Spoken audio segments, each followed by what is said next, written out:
जो कोर्स है इस साल का 2020-21 का, इस साल का जो कोर्स है उसको पहले हम समझेंगे यूनिट वाइज, और एक यूनिट में कितने चैप्टर है वो भी मैंने लिख रखा है, और साथ में उसमें कितने मार्क्स के क्वेश्चंस आएंगे वो भी आपको मैंने यहाँ डिस्क्राइब कर रखा है। तो बड़े अच्छे से ध्यानपूर्वक लिखोगे, इसको देखोगे और देखकर नोटबुक में पहले लिखोगे, फिर हम कोर्स को आगे बढ़ेंगे, चैप्टर पे आएंगे। गॉट इट बेटा? तो देखो, जैसे मैं course structure class 9 unit name, marks और पीरियड्स है। तो मान लो फर्स्ट यूनिट है मेरा नंबर सिस्टम। क्या है? नंबर सिस्टम है। ये 8 मार्क्स का आएगा। जो नंबर सिस्टम है वो 8 मार्क्स का आएगा। वो इसको हमें अगर सीबीएसई के नॉर्म्स एंड कंडीशन के अकॉर्डिंग हम 16 पीरियड्स में इसको कंप्लीट करते हैं। Got it? एल्जेब्रा, एल्जेब्रा में 17 मार्क्स, 37 पीरियड्स हो जाएंगे। Coordinate geometry 4 marks, 6 period. Geometry 28 marks का आएगा, केवल ज्योमेट्री 28 मार्क्स। लेकिन देखो यूनिट है ज्योमेट्री, अब इस यूनिट में कितने चैप्टर आ रहे हैं ये भी मुझे बताने हैं आपको अभी।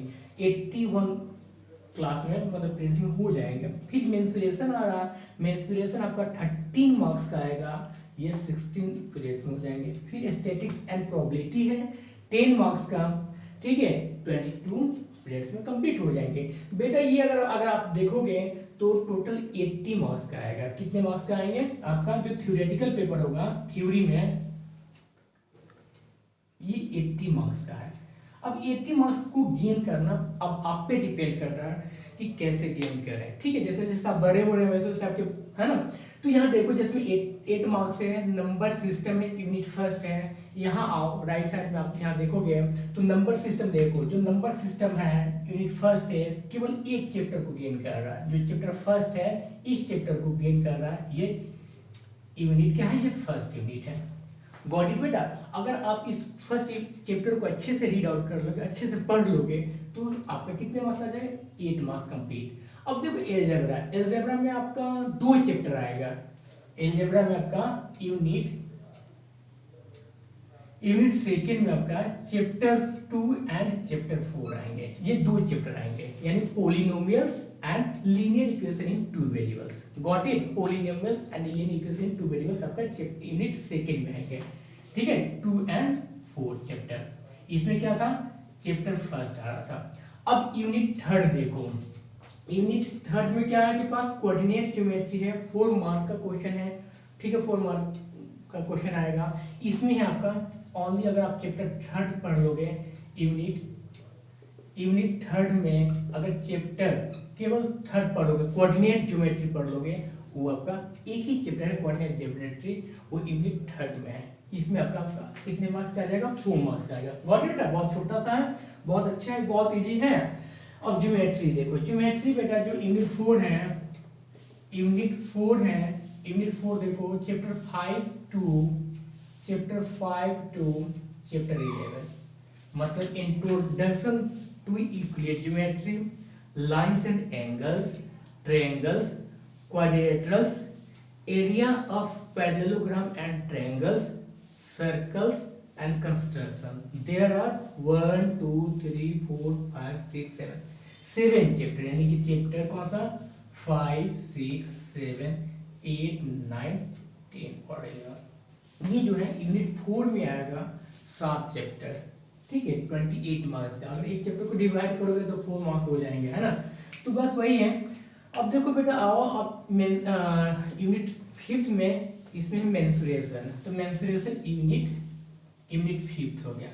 यूनिट 5 में मेंसुरेशन है। मेंसुरेशन देखो कौन कौन से चैप्टर है? चैप्टर 12 एंड 13, चैप्टर 12 एंड 13, यानी कि Heron's formula and surface area and volume.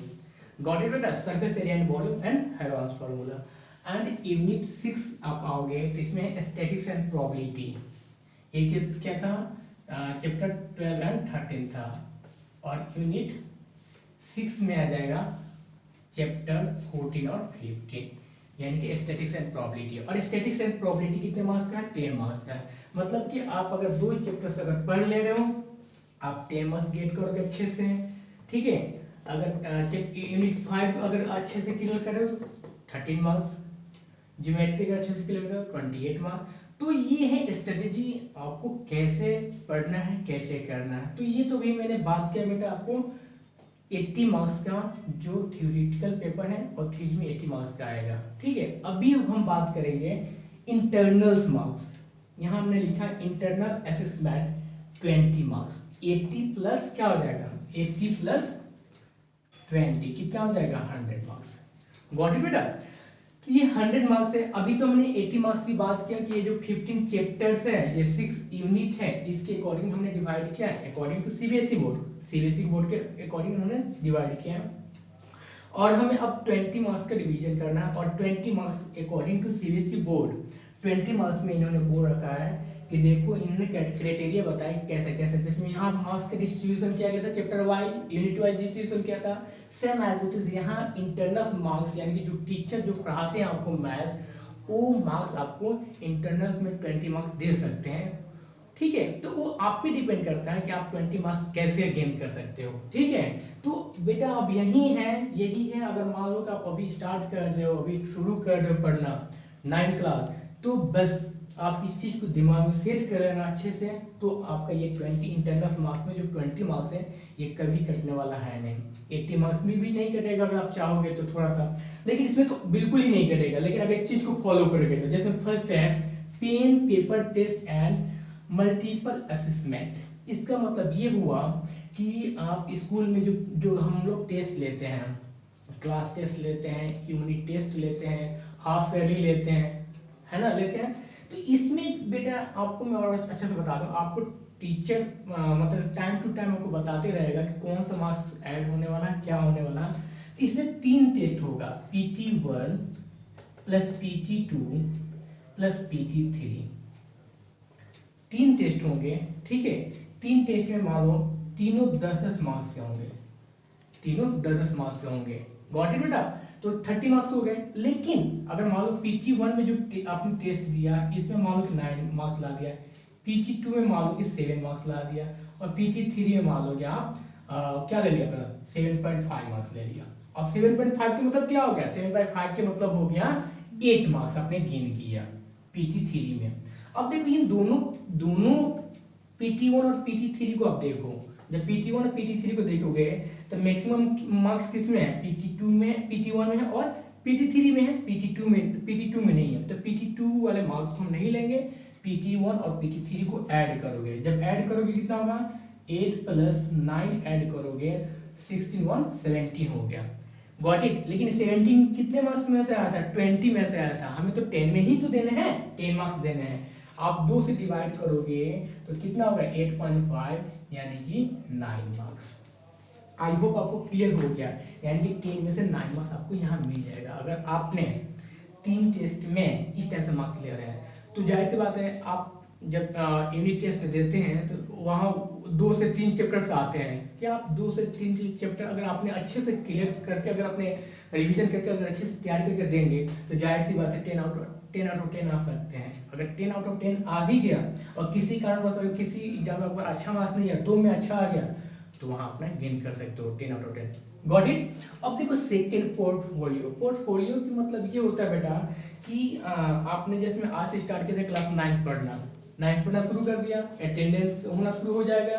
Attendance के साथ साथ आपका क्या स्टार्ट हो जाएगा, फिर नोटबुक करोगे, फिर नोटबुक के साथ साथ अपना क्या करोगे, सभी टीचर्स आपका डिसिप्लिन देखेंगे कि आप किस कैसे रह रहे हो, क्या रह रहे हो, है ना। इस डिसिप्लिन के अकॉर्डिंग आपको यहाँ मार्क्स देखो। पोर्टफोलियो में आपका अटेंडेंस हो जाएगा, आपके अटेंडेंस मिनिमम 70-80% होने ही चाहिए मिनिमम। नोटबुक अच्छे होने चाहिए, जो आपका क्लास में नोटबुक बनाया जाता है, फिर नोटबुक बनाया जाता है, वो बहुत अच्छा होना चाहिए। जो डिसिप्लिन होता है, डिसिप्लिन मतलब कि आप क्लास का इन्वायरमेंट कैसे रख रहे हो, ठीक है, टीचर को पता चल जाता है क्लास का इन्वायरमेंट। साथ में कॉरिडोर में जो घूमते हो, वहाँ किस वे से घूम रहे हो, किस स्टाइल से चल रहे हो, वो हो गया। आपकी टॉकिंग सेंस, आप टीचर से किस स्टाइल में बात कर रहे हो बेटा, वो हो गया। तो आपको देखो, अभी शुरू में बताने का मतलब यही हुआ, मेरा मकसद यही है कि आप मतलब इस चीज को, ये जो डिसिप्लिन है, नोटबुक है, अटेंडेंस है, आप अभी से ही अटेंड करके रखोगे ना, तो यहाँ जो ये 5 मार्क्स है, आपको 5 मार्क्स मतलब कि बड़े अच्छे से मिल जाएगा। ये 5 मार्क्स बहुत अच्छे से मिल जाएगा आपका। गॉट इट बेटा। तो ये चीज है डिसिप्लिन मेंटेन करना, ठीक है। मतलब ये आपको अच्छे से समझना होगा इस बात को बेटा, ठीक है। तो आपको मतलब टीचर को इम्प्रेस करना है कि किसी भी हालत में आप टीचर के सामने जाओ तो वहाँ आप डिसिप्लिन मेंटेन करो, स्कूल को अपना घर की तरह मतलब एक मेंटेन करना सीखना होगा। तो इस टाइप से अगर करोगे तो आपको यहाँ का इसके लिए आपको 5 मार्क्स मिलेगा। Got it. अब आगे आपका लैब प्रैक्टिकल। लैब प्रैक्टिकल मतलब कि बचपन से आप पढ़ते आ रहे हो ना, 8 7 8 9 6 में क्या पढ़ते आ रहे थे कि सब में आपको लैब मैनुअल मिलता था। तो लैब मैनुअल में आपका आपको लैब प्रैक्टिकल दिया जाएगा, उसमें से लैब के लिए आपको दिया जाएगा, प्रैक्टिकल कराया जाएगा, लैब मैनुअल। अब हालांकि अभी स्कूल में अब तो भी है, ठीक है।